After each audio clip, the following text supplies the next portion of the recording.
আসসালামু আলাইকুম। বর্তমানে লিবিয়া ডলার রেট আবার বাড়তেছে। তো এই দেশে আসলে কোনো ভরসা নাই।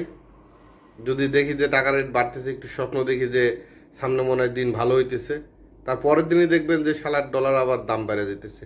তো আসুন আজকে দেখি টাকা রেট কত আছে, আপনাদেরকে সরাসরি দেখাইতেছি।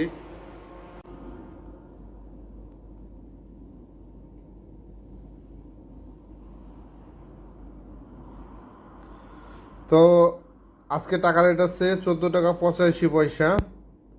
টাকা রেট কিন্তু কমে যেতেছে। যা ছিল গতকালকেও ছিল 15 টাকা, বাট গতকাল সকালের দিন ছিল মনে হয় 15 টাকা 50 পয়সা 30 পয়সা, মানে কমতে কমতে এখন আসছে 14 টাকা 85 পয়সাতে।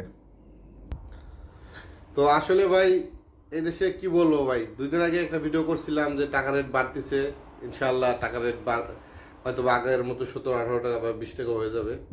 তো ইনশাল্লাহতেই আটকে গেছে, আবার টাকা রেট কমে যাইতেছে।